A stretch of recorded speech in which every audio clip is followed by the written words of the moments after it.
La criada pobre era considerada mujer más fea del pueblo, hasta que el granjero millonario se lo dijo. Esa frase corrió por la plaza como si fuera viento seco. Corta, afilada, lista para incrustarse en cualquier conversación. La dijeron en voz baja, la repetían en la puerta de la iglesia, la mascullaron los muchachos que jugaban a la pelota, y la dejó rodando entre los puestos, la más fea del pueblo. Pero nadie, ni en broma ni por maldad, reparó en que la etiqueta no llenaba ollas ni cosía abrigos, ni que Estela Domínguez llevaba años alimentando con sus manos ásperas a 2 niños que eran su horizonte. San Felipe del Progreso no tenía más que una calle principal de tierra, una iglesia con campana desnuda, y una plaza donde las hojas del árbol viejo se mecían como una conversación eterna. Las paredes de las casas acumulaban polvo de otros inviernos. El calor pegaba en las tardes y dejaba una capa fina en los muebles del zaguán. Allí vivía Estela, con Tomás y Luz. Su casa era de tablas y techo remendado. Cada teja tenía una historia de lluvia y de manos que la habían vuelto a poner en su lugar. Estela se movía por ese recorte de mundo con la economía de los gestos. Amasaba tortillas, cosía, cuidaba a sus hijos, y cuando la plata lo permitía, guardaba un poco para el zapato de Tomás o una libreta para Luz. Las manos de Estela eran un mapa. Cutículas marcadas por la tierra, callos en las yemas, pequeñas cicatrices que contaban faenas de cocina, de la lavandería en arroyo, de levantar la cerca cuando un potrero mordía el borde de su terreno. No era una mujer de muchas palabras, por eso hablaban de ella. En los pueblos las palabras sueltas se vuelven piedras. La más fea era una de esas piedras que rodó y fue rodando hasta clavarse donde más dolía. Tomás tenía 14 años, y la mirada de quien cuida a su madre con la responsabilidad de alguien mayor. Aprendía a leer los silencios de Estela. Si cerraba la puerta de noche y volvía a la mesa, era porque algo le mordía el alma. Luz, con 11, absorbía el mundo como si fuera una esponja. Cantaba lo que oía, repetía refranes, y se quedaba con los nombres y los gestos de la gente. A los 2 les alimentaba más el gesto que las palabras, el pan caliente, la historia que Estela contaba sobre su padre, el espacio en la hamaca, en la plaza, donde la gente se miraba y se decía las noticias en voz baja, el mote se convirtió en rutina. Lo decía doña Petra en la bodega, lo repetía algún joven con cerveza, lo entonaba una vecina con la boca torcida. Y a Estela, todo eso le llegaba en eco. Una mirada, una sonrisa que no llegaba. No era que sufriera por la belleza. Era que la etiqueta se sumaba a la carga diaria. Menos posibilidades, menos favores, menos indiferencia. A veces, en la quietud, pensaba que el pueblo valoraba la apariencia como quien mide la cosecha por el tamaño del grano, y no por la semilla que promete. Una mañana en que el sol todavía no pegaba fuerte, Estela cargó la canasta de tortillas y bajó a la plaza. El aire olía a masa y a tierra mojada por el riego de la noche. Las campanas de la iglesia sonaron a lo lejos, y un carro pasó con una carga de madera que dejó un rastro de clavos y polvo. Fue en ese momento cuando llegó Rodrigo Maldonado. No llegó con aspavientos. Llegó como quien entra en una hacienda con la seguridad de quien conoce cada surco del paisaje. No era un forastero que busca fama. Era un hombre cuya sombra abarcaba corrales y campos, pero que en el pueblo parecía dueño de pocas palabras. Traía botas limpias y un sombrero que dejaba ver la frente, y sus ojos al mirar solían quedarse en los detalles. No habló en voz alta para romper la quietud. Su presencia, que ya pesaba, hizo que un par de niños se quedaran callados. Rodrigo observaba, y observar le bastaba a muchos. Se acercó al puesto donde Estela vendía tortillas. Tomó una, las apreció con la cabeza y le dijo su nombre. No fue un elogio vacío, dijo Estela Domínguez, con la intención de que la gente escuchara que una persona con nombre, con pasado y con deberes, estaba en la plaza. Fue un gesto sencillo, pronunciar su nombre en voz alta. La gente, en un primer instante, pareció no entender. Luego murmuró, miró, y hubo quienes aplaudieron en secreto. Otros, con la boca misma que pronunciaba una etiqueta, sintieron picazón en la envidia. La acción fue corta. Un acompañar hasta la esquina, una palabra amable sobre la carga que llevaba. No hubo dinero ni promesas de obras. Rodrigo, lejos de comprar afectos, dejó una señal. Alguien de rango había mirado a Estela y había hecho público ese mirar. Para algunos fue un reconocimiento. Para otros una afrenta a lo establecido. Margarita Esquivel y Jimena Castillo fueron de esas que interpretaron la acción como un insulto.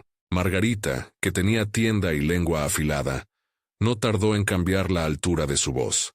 Jimena, que sabía mover hilos y regocijarse en especulaciones, encontró motivo para urdir. Desde ese momento, la atmósfera en el pueblo se volvió más densa. Algunas voces se abrieron en defensa, otras, en acecho. Los murmullos hicieron filas en las esquinas. Estela, por su parte, sintió el embarazo de la mirada pública. No buscaba ser centro. No quería que su escasez se volviera espectáculo. Pero había algo en la identidad dicha en voz alta que no se puede deshacer. Cuando alguien te nombra con respeto, las etiquetas se tambalean. La semana que siguió fue de pequeños cortes. Un paquete de harina apareció en el umbral de su puerta sin remitente. Tomás lo encontró. Y, agradecido, lo metió a la cocina sin hacer ruido. Doña Petra, que vio el paquete desde su puesto, dijo que había sido un gesto de generosidad y que había que aceptar la solidaridad sin vergüenza. Otros, menos piadosos, se preguntaron si ese regalo tenía segundas intenciones. No faltaron las notas anónimas que llegaron con papel raído y una letra torcida. Insinuaciones, burlas disfrazadas de consejo, amenazas veladas. Una noche dejaron una muñeca clavada en una rama frente a la casa de Estela. No era cualquier muñeca. Alguien la había rellenado de paja, le habían cosido los ojos de manera tosca, y en la cintura tenía una aguja clavada. Luz la vio desde la ventana y se tapó la boca, como quien contuvo un llanto que no conocía. Tomás, con la rabia pegada a la garganta, la arrancó con el machete. La guardó como prueba. No volvió a la mesa esa noche. Se quedó en vela en el corredor, con la espalda apoyada en la pared, como un centinela que vigila las pequeñas fronteras de la casa. Margarita y Jimena no escondieron su satisfacción y jugaron a ser las voces del pueblo. Sin embargo, lo que comenzó como murmullo se volvió acción. Empezaron a mandar cartas anónimas, dejaron mensajes en la puerta y comenzaron a reunir a vecinos para hablar mal de Estela en la tienda. Era la violencia simbólica que crece sin botas. Se instala en el rumor, en la repetición, en la manera en que la gente rehúsase a mirar a alguien a los ojos. Las palabras pueden erigir muros. Rodrigo, por su parte, supo que las cosas podían desbordarse. No quiso imponerse. No ofreció dinero para callar bocas, ni decretó castigos desde su rancho. Lo que hizo fue lo contrario de la grandilocuencia. Pidió discreción, demandó investigación. Habló con Jacinto, un hombre de confianza que conocía caminos y secretos, que sabía escuchar sin hacer ruido. Le pidió que averiguara con cuidado, que recogiera hechos, que no entregara al pueblo verdades sin pruebas. Rodrigo no quería justicia ruidosa. Quería que las cosas se resolvieran con dignidad. Estela, cuando supo que alguien investigaba, no celebró de entrada. Había aprendido a desconfiar de los favores que traían condiciones. Pero habló con Rodrigo en una conversación que no fue pública. Le dijo que no quería favores que la hicieran deber a nadie, que necesitaba cosas concretas, la deuda con el maestro pagada, un sostén para luz, el arreglo del techo que goteaba. Rodrigo escuchó y no hizo promesas fantásticas. Acordaron que cualquier ayuda sería transparente y con la participación de Estela. Su palabra, de alguna manera, le devolvía agencia. La división en el pueblo se notó en la plaza. Algunos ofrecían pan y compañía a Estela. Otros cuchicheaban. Don Macario, el tendero, miraba más de cerca las cuentas que daban vueltas. No se puede alimentar al pueblo con chismes, dijo una tarde sin levantar la vista. Doña Petra, que tenía más años que Orgullo, dejó una manta en la puerta de Estela con un gesto que no pedía permiso. La escalada llegó una madrugada. Alguien intentó entrar a la casa. No fue un rumor. Fue el ruido seco de madera que cruje, un intento torpe de abrir una ventana y el rasgar de una cortina. Tomás, que dormía con un ojo abierto desde la muñeca en la rama, escuchó los pasos. Tomó su machete y, con la determinación de quien protege lo que ama, salió al patio. No estaba solo. Jacinto, que hacía rondas desde que Rodrigo pidió discreción, apareció por la vereda con una linterna y el aliento frío pegado a sus botas. Fue un encuentro tenso y breve. Las figuras que forcejearon con la ventana eran dos mujeres conocidas. Una con el cabello recogido en un moño desordenado, que olía a lejía y resentimiento. La otra, de ojos duros, que intentó escapar cuando la luz las cazó. En el forcejeo, alguien tiró una botella rota que cayó en el suelo y chisporroteó. No hubo fuego, pero sí el intento evidente. No hubo violencia sexual, no hubo algo que cruzara esa línea que la historia no menciona. Fue vandalismo, intimidación, un asalto a la tranquilidad. Tomás y Jacinto las retuvieron con manos firmes y palabras que no buscaban pelea, sino la autoridad que la comunidad necesitaba. Al amanecer, las vecinas se habían agrupado en el portal. La noticia se había extendido, y la policía local, esa figura genérica de autoridad que en pueblos toma el rol de mediador, llegó con torpeza y procedimientos viejos. Las mujeres fueron presentadas ante la autoridad local, y aunque algunos quisieron tomarse la justicia por mano propia, Rodrigo insistió en que se actuara con orden. Le preocupaba que la justicia fuera espectáculo, buscaba pruebas, testigos, una cadena de hechos que sostuviera cualquier resolución. No creía en el linchamiento moral ni en la humillación pública como remedio. En la plaza se formaron corrillos. Unos celebraban la captura como quien encuentra consuelo en la acción. Otros miraban con inquietud porque veían en las dos detenidas algo más que ira. Veían miedo, envidia, la pobreza con rabia. Margarita y Jimena, cuando fueron interpeladas, tuvieron respuestas que no redujeron su culpabilidad, pero añadieron complejidad. Hablaron de orgullo herido, de resentimientos antiguos, de una competencia que no solo era por un gesto, sino por puestos, por reconocimiento, por el lugar que cada una ocupaba en la memoria del pueblo. Nadie les preguntó, en voz alta, por qué habían elegido la agresión antes que la palabra. Doña Socorro, una anciana que vendía tortillas y que había visto la muñeca clavada, ofreció su testimonio con la sencillez de quien recuerda caras y no excusas. Las vi menearse cerca de la puerta, dijo con voz quebrada. Su testimonio fue más valioso que muchos pronunciamientos. La gente la respetaba porque era honesta, porque su historia no buscaba ser noticia. Quería que el pueblo recuperara su pulso. Mientras tanto, Jacinto recogía vestigios. Una cerilla aplastada en el suelo, un pedazo de tela quemada enganchado en una rama. Eran pruebas pequeñas, pero en la mano de quien sabe juntar historias, se vuelven significativas. Rodrigo no hizo exhibición de esas pruebas.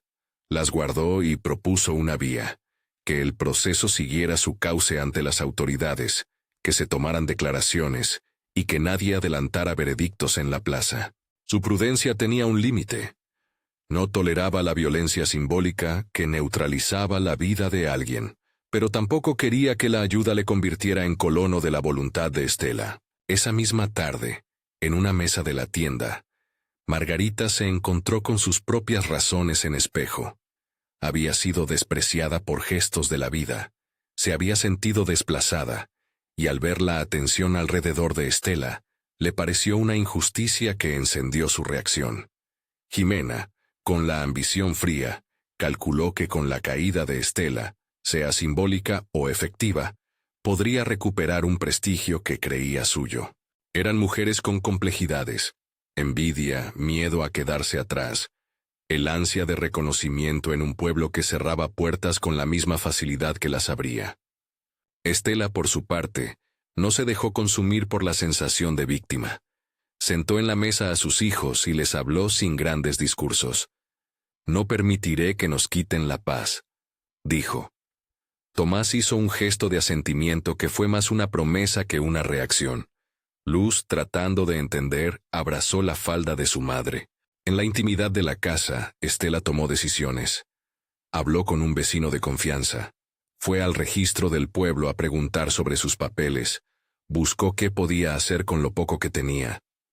La restitución no era su expectativa inmediata. Su meta era sobrevivir con dignidad y no depender de la compasión como si fuera moneda corriente.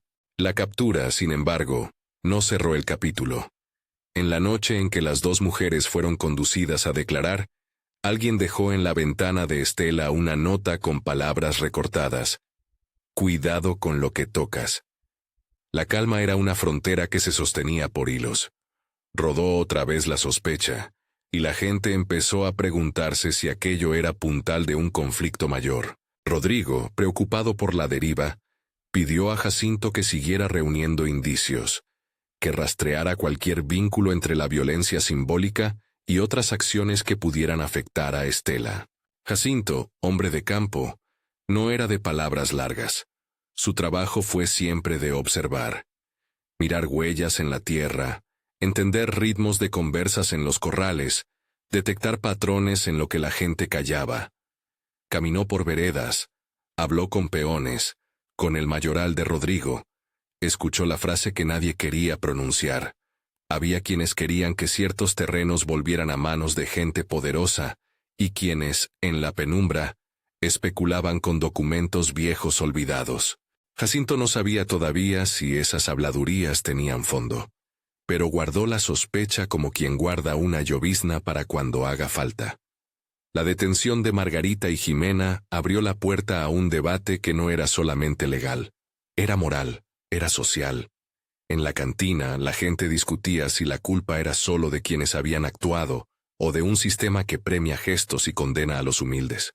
En la escuela, el maestro intentó calmar a los niños que repetían palabras que no entendían. Algunos decían que Rodrigo había alterado el orden natural del pueblo con su intervención. Otros sostenían que a veces un gesto rompe trampas invisibles. Estela, sentada en la cocina con la luz baja, pensó en las consecuencias. Sabía que la ayuda tiene peso y que ahora, de algún modo, estaba en una cuerda más visible. No quería que su familia se volviera moneda de cambio en conversaciones de hacienda y tienda. Decidió, con la firmeza que le daba la necesidad, que si había ayuda, debía ser para proyectos que la obligaran a seguir siendo ella misma. Pagar deudas, abrir la posibilidad de una pequeña venta de tortillas más estable, arreglar el techo, y tal vez, pensar en algo que beneficiara al pueblo. Una escuela donde Luz y otros niños no tuvieran que caminar tantos kilómetros. Esa decisión la tomó sin anuncio público. Fue una promesa a sí misma y a sus hijos. Esa noche, después de la detención, Jacinto pasó por la casa con las primeras notas. Había encontrado una cerilla extraña, de marca poco común, y una tela con restos de hollín. Nada concluyente, pero suficiente para sostener la investigación. «No le he dicho nada a nadie», dijo. «Hay manos que quieren que esto se apague, pero el fuego no nació de la nada». Estela agradeció la discreción. Sentía que el problema era más profundo que las dos mujeres apresadas. Había intereses, resentimientos, hilos que se enredaban entre la envidia y la economía. Mientras la noche se hacía espesa, la plaza quedó en silencio salvo por el canto lejano de un perro. Estela acunó a Luz, miró a Tomás que vigilaría otra vez, y dejó que la brisa entrara por la ventana. No sabía qué habría después. Si la palabra de Rodrigo sería suficiente para cambiar la mirada de la gente, si la justicia local tendría herramientas para reparar, ni si las heridas se cerrarían sin que la comunidad entera aprendiera algo. Sabía, en cambio, que debía mantenerse firme. La dignidad no es un adorno, es un conjunto de actos cotidianos que se defienden con trabajo y con límites. Al amanecer, Cuando la luz hizo bordes en los techos, un corrugado oxidado se movió en la vieja bodega donde Jimena a veces guardaba cosas. Jacinto, que volvía de otra ronda, notó que una lata estaba fuera de lugar. La recogió sin hacer alarde. Tenía la costumbre de mirar debajo de las cosas que la gente cree descartadas.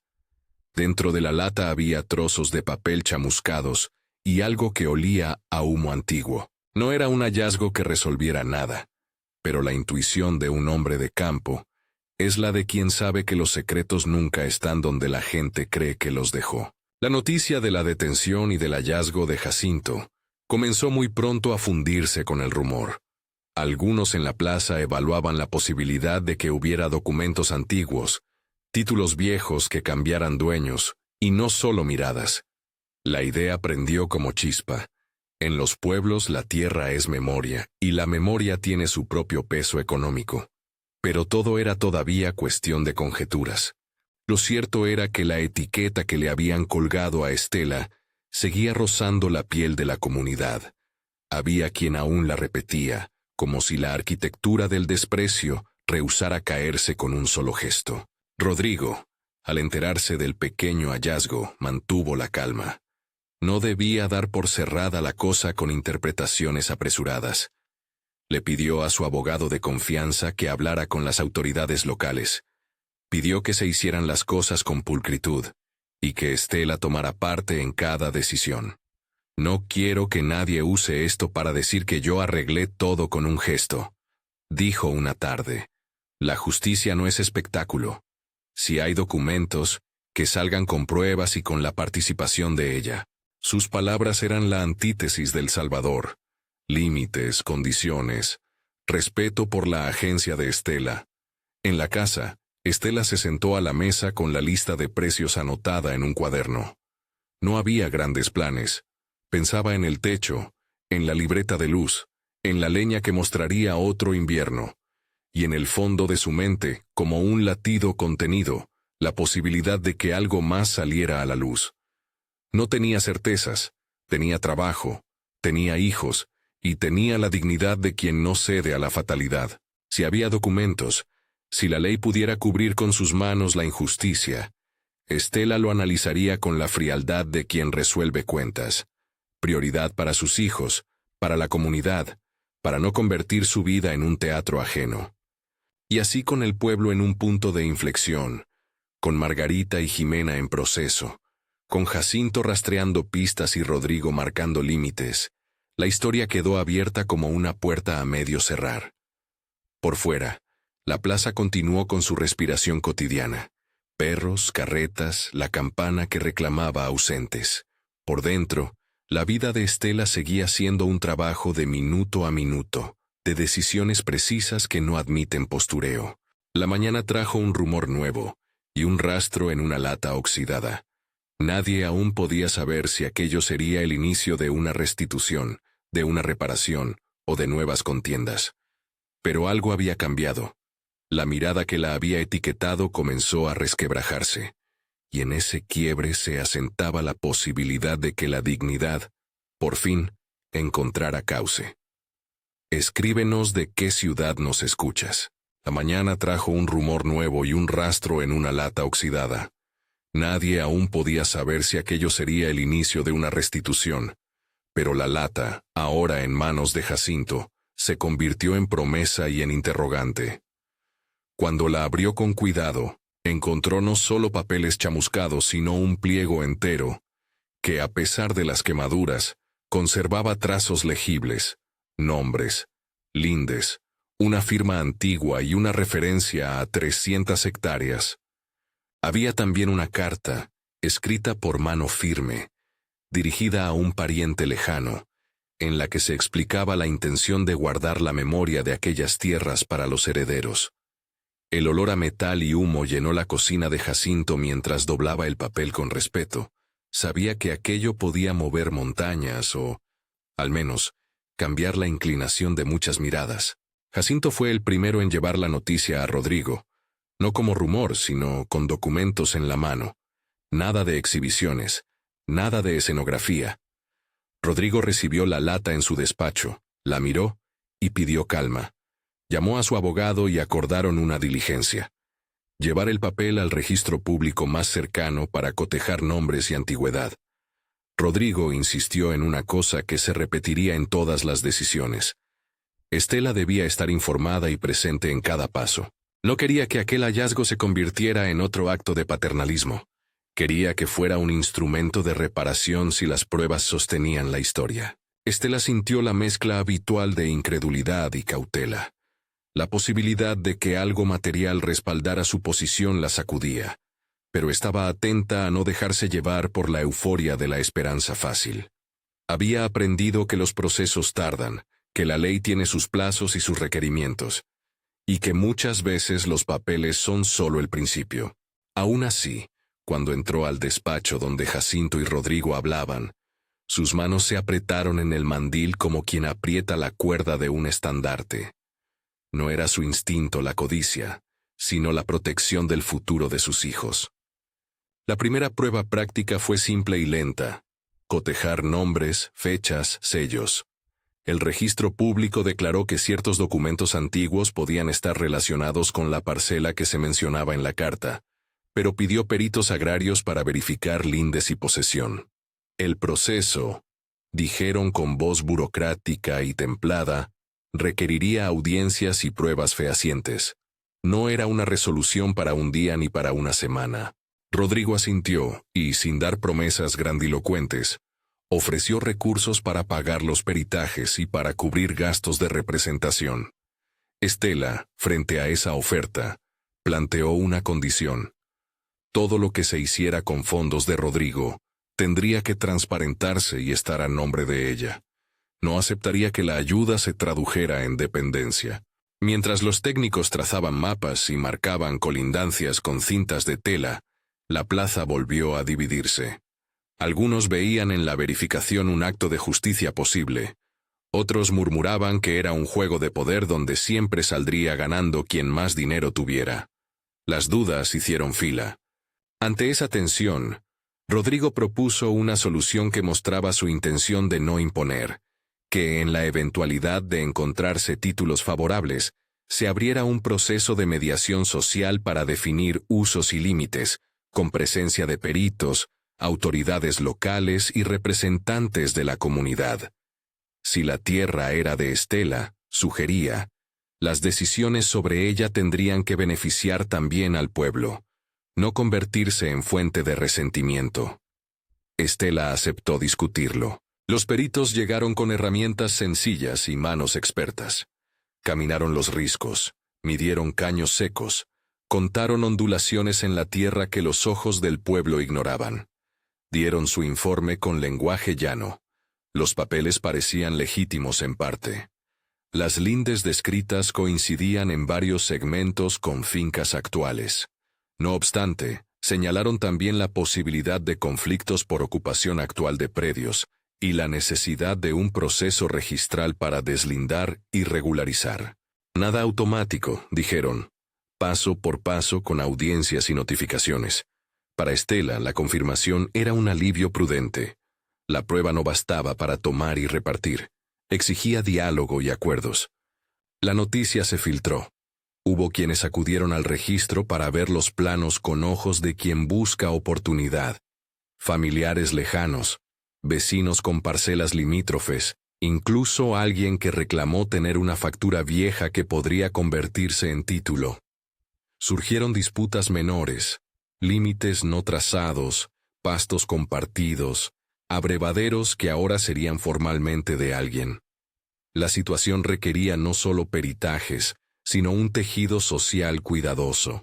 Rodrigo, consciente de que el dinero podía avivar más que apagar el fuego, propuso una mesa de diálogo presidida por el alcalde y con la presencia de un abogado impartido por la municipalidad, una figura genérica y un mediador neutro. Quería que el proceso no fuera solo técnico, sino también ético. La audiencia pública convocó a decenas de personas en la plaza. La mesa tenía hojas con mapas, y la gente se sentó en sillas prestadas o sobre bordillos con la resistencia de quien asiste a una asamblea que definirá futuros. Estela habló al inicio, de forma breve y clara. Explicó que no buscaba venganza ni repartir tierras enojada. Pedía que se respetara lo que parecía ser suyo y que, en caso de confirmarlo, la comunidad participara en decidir los proyectos. Sus palabras sencillas calaron. Hablar desde la responsabilidad le devolvía autoridad. Rodrigo habló después, no como hacendado dueño del veredicto, sino como garante de que los recursos para peritajes y acuerdos estaban disponibles. «No se trata de mí», repitió, y esa repetición mitigó murmullos. Algunos asistentes formularon objeciones. Un hombre que había trabajado en los corrales adyacentes recordó que su padre les había permitido pastar y que ahora, con un título en disputa, esos acuerdos terrenales podrían transformarse en restricciones. Otro pidió garantías de que los caminos que usaban seguirían abiertos o recibirían mantenimiento. Estela escuchó todas las voces, porque sabía que una restitución aislada podía crear nueva injusticia. Propuso entonces un plan de uso. Si los títulos se reconocían, una parte mínima de la extensión serviría para arrendamiento a vecinos en condiciones justas. Otra porción se dedicaría a un proyecto comunitario, una escuela o un terreno para huertos, y lo restante quedaría para su núcleo familiar. Sugirió contratos claros y plazos que evitaran despojos. No era la visión de una mujer que se deja llevar. Era la de alguien que piensa en cómo su bienestar puede entrelazarse con el de los demás sin convertir a nadie en dependencia. Esa propuesta tuvo aliados y detractores. Margarita y Jimena, que habían sido protagonistas del conflicto anterior, guardaron sus argumentos con más cautela ahora. No se trataba solo de orgullo. Había esquinas de poder y miedo a perder privilegios. La discusión, en ese sentido, dejó expuestas las capas de resentimiento que una simple rectificación documental no puede eliminar de inmediato. La solución no sería perfecta, admitieron algunos. Sería, como dijo el alcalde, una construcción con baches y con manos puestas. Mientras tanto, el expediente siguió su curso. Algunos familiares lejanos presentaron documentos que afirmaban derechos parciales. Otros retiraron reclamaciones frente a la evidencia. El proceso administrativo incluyó notificaciones, comprobación de posesión y, finalmente, una diligencia notarial para registrar la carta que Jacinto había encontrado. Esa diligencia no fue un acto triunfal. Requirió peritajes agronómicos, la conformidad de los límites y el acuerdo de las partes sobre la forma de explotación. La ley, lenta y metodológica, puso reglas que forzaron a todos a dialogar.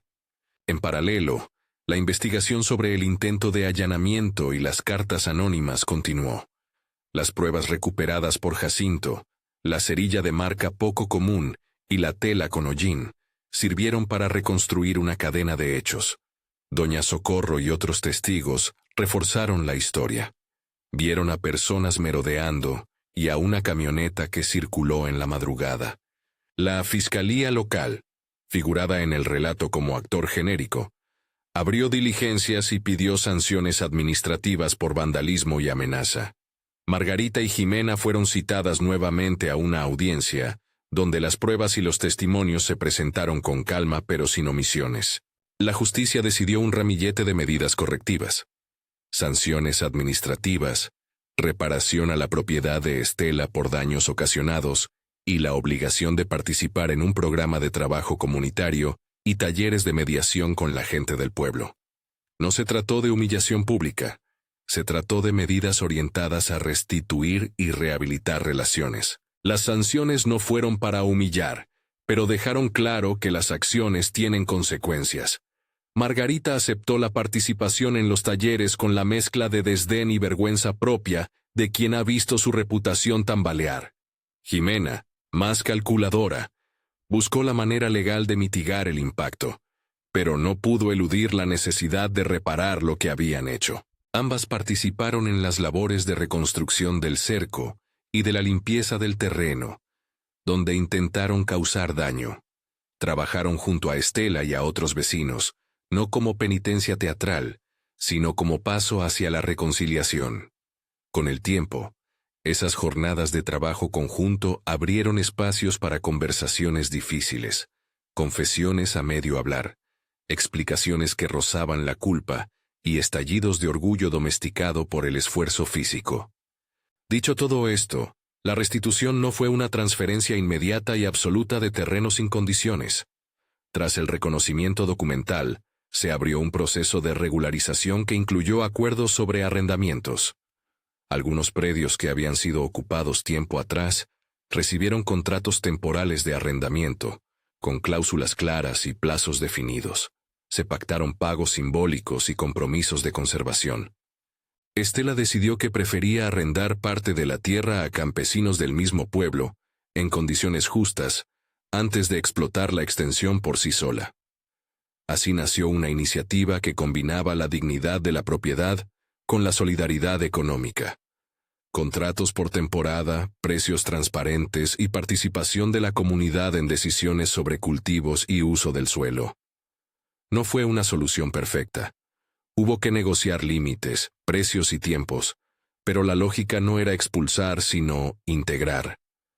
Con el terreno regularizado y con parte de su uso acordado, Estela empezó a aplicar sus prioridades. La primera fue saldar deudas con el maestro y arreglar el techo que durante años filtró lluvias.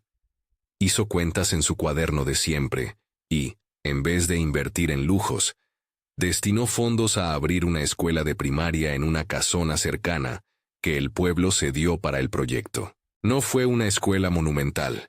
Era una aula con paredes pintadas por los vecinos, con pizarrón resembrado y sillas donadas, pero era una escuela con contrato de maestro, con horarios claros y con materiales para que Luz y otros niños no caminaran kilómetros. Estela pidió que la gestión fuera participativa. Un consejo escolar con representantes de las familias, el maestro y un miembro de la municipalidad. Quería que nadie dijera después que algo se había hecho por los de afuera. Todo debía surgir con y para la comunidad. El segundo proyecto fue práctico: mejorar un tramo del camino que en invierno se volvía una trampa de barro y que dificultaba la salida de productos al mercado. Estela destinó recursos para arreglar el tramo más crítico y propuso que parte de los ingresos por arrendamiento se destinaran a un fondo común para mantenimiento. Rodrigo aportó maquinaria y logística al inicio, pero fue Estela la que supervisó la obra y puso condiciones sobre quiénes serían contratados para la reparación. Gente del pueblo, con contratos y pagos claros. La idea no era regalar trabajo, era formalizarlo. Cuando las piedras se acomodaron y el barro dejó de tragarse carretas, la gente miró con extrañeza el efecto concreto de una decisión que había nacido en una cocina. Además de escuela y camino, Estela impulsó una pequeña panadería comunitaria, donde mujeres del pueblo podían trabajar con horarios flexibles. Era un taller de tortillas y panes tradicionales, con recetas compartidas, donde las ganancias se repartían según trabajo y acuerdos previos. La panadería empleó a algunas de las mujeres que anteriormente habían sido más duras con Estela. La dinámica de trabajar codo a codo fue cediendo espacio a conversaciones que antes eran imposibles. No todo se solucionó. Los resentimientos quedan. Pero el dinero que empezó a circular en esas manos pequeñas tuvo un efecto que no se mide solo en pesos. Reconstruyó vínculos.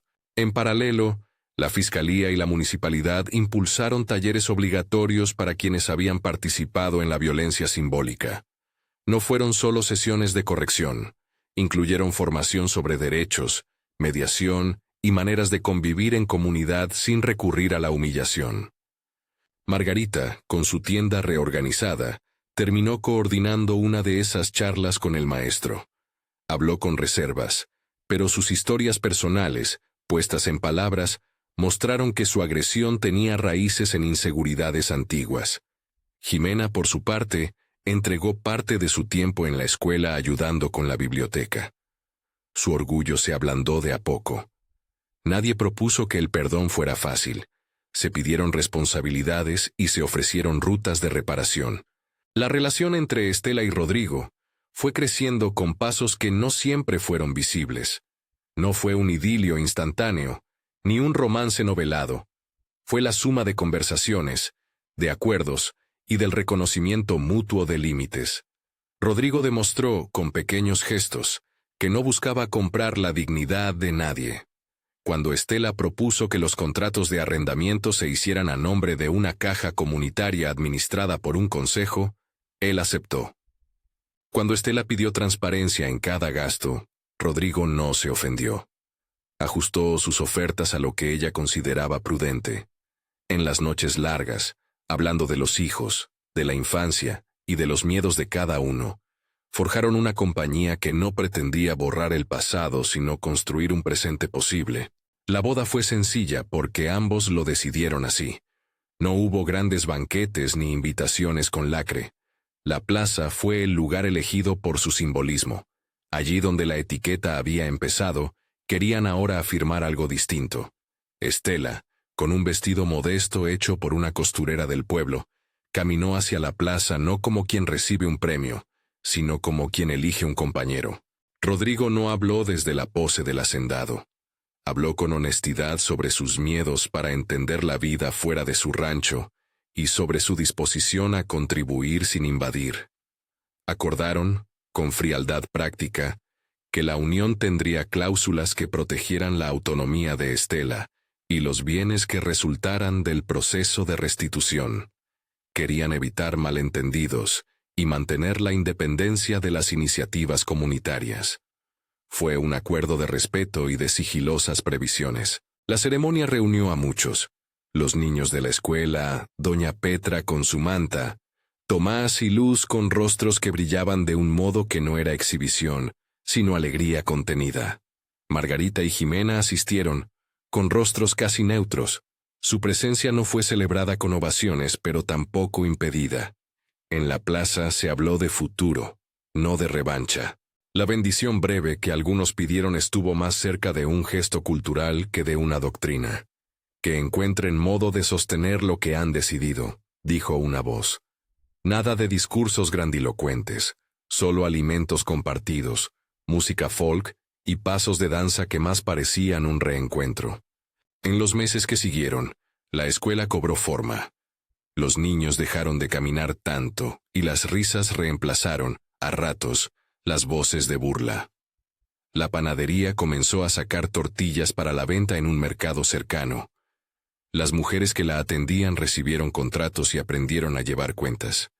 Los contratos de arrendamiento se cumplieron con supervisión, algunos incumplimientos se sancionaron y otros se renegociaron. Hubo errores administrativos y ajustes. La regularización no resolvió todas las tensiones, pero marcó un rumbo diferente. Tomás, que había vigilado la casa como centinela durante meses, encontró espacio para estudiar mejor y para trabajar en la panadería. Luz, que había oído tantas veces el mote convertida en rumor, ahora tenía acceso a libros y a clase de música donde aprendió poemas que repetía con gusto. Estela, quien nunca dejó de ser trabajadora de su propia vida, alternó la administración de contratos con la enseñanza de recetas en la panadería. No quiso perder el pulso de las cosas pequeñas que la definían. A veces, en la noche, la comunidad se reunía para evaluar avances. No todo era armonía. Hubo críticas.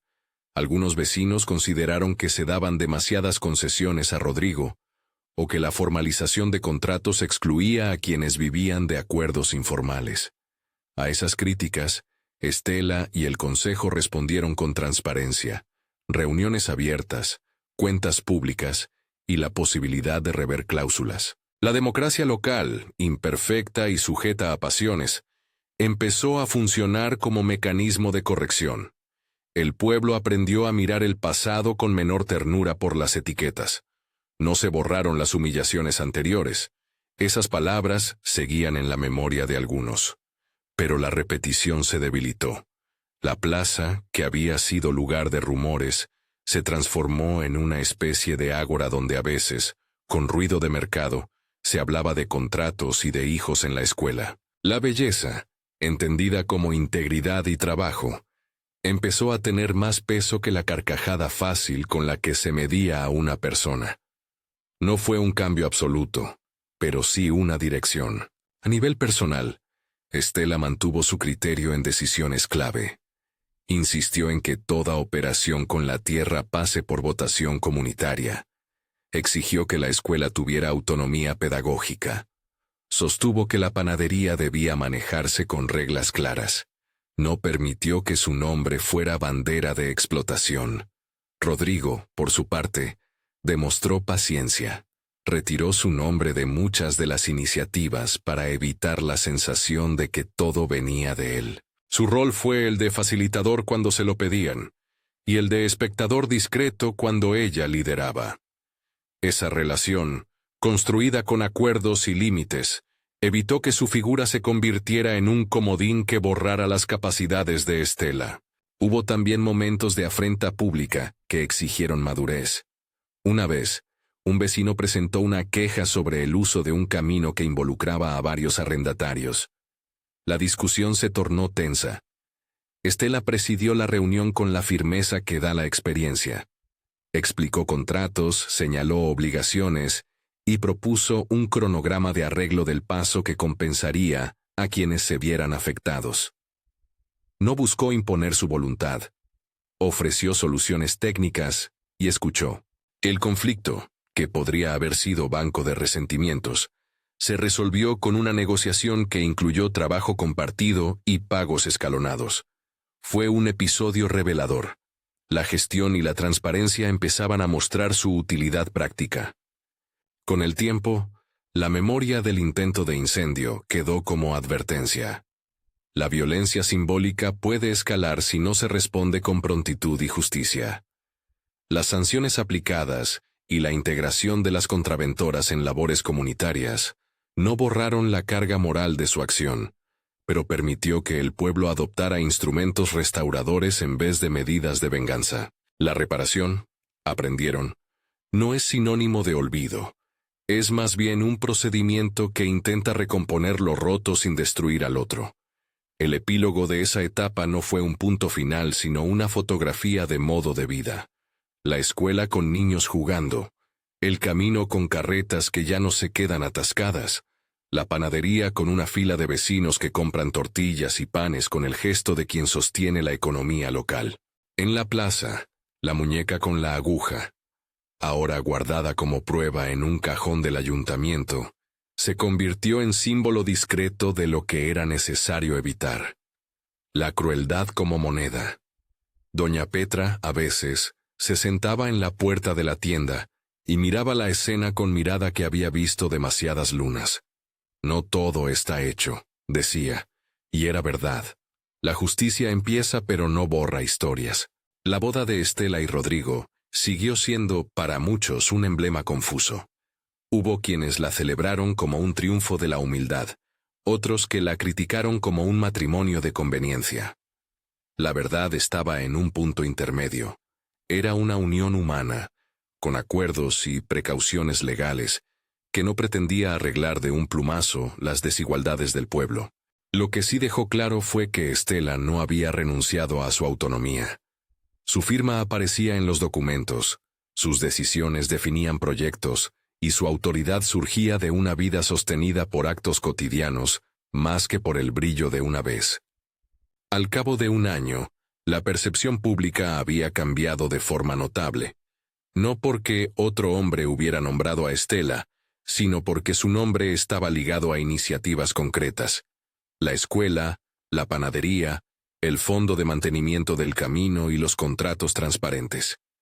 La etiqueta de la más fea seguía en la lengua de algunos, pero ahora chocaba con imágenes distintas. Manos de Estela enseñando a niños, Tomás repartiendo pan, Luz leyendo en voz alta. En las reuniones, cuando alguien empezaba a reproducir la vieja rabia, una voz decía: ¿y quién puso la escuela? Y el aire cambiaba. El relato terminó, para la comunidad, en una mesa donde se firmaron acuerdos finales de regularización y de reparto de responsabilidades. Las medidas judiciales y administrativas impuestas a Margarita y Jimena concluyeron con la salida a la luz de que la violencia simbólica había sido parte de un entramado más amplio de resentimientos. Ellas cumplieron sus sanciones y, con pasos torpes, Comenzaron a participar en las actividades que antes habían despreciado. No fue una reconciliación melodramática. Fue un proceso áspero y humano, con más sombras que claridad absoluta. En la última escena que conviene contar, se ve a Estela caminando por la plaza al atardecer, con el sol pegado a la línea de los techos, y con luz que la toma de la mano. La niña ya no repite refranes que hieren, ahora repite recetas y canta canciones aprendidas en la escuela.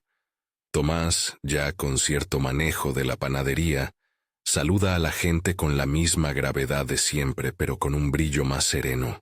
Rodrigo pasa por la plaza con pasos menos ceremoniosos.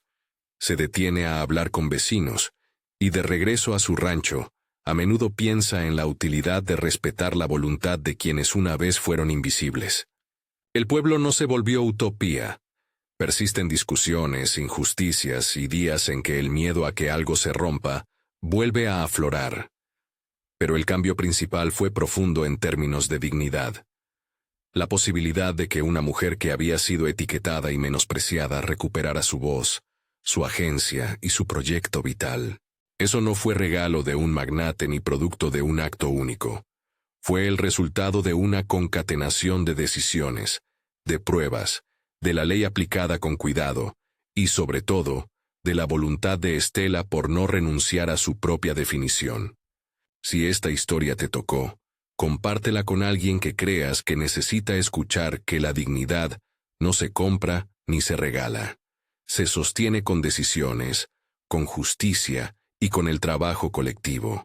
Suscríbete para más historias que hablan de la vida real y de cómo la verdad, aún lenta, puede restituir lo que parecía perdido. Que encuentres en tu propia comunidad la fuerza para nombrar, proteger y reconstruir lo que importa. Que Dios te bendiga.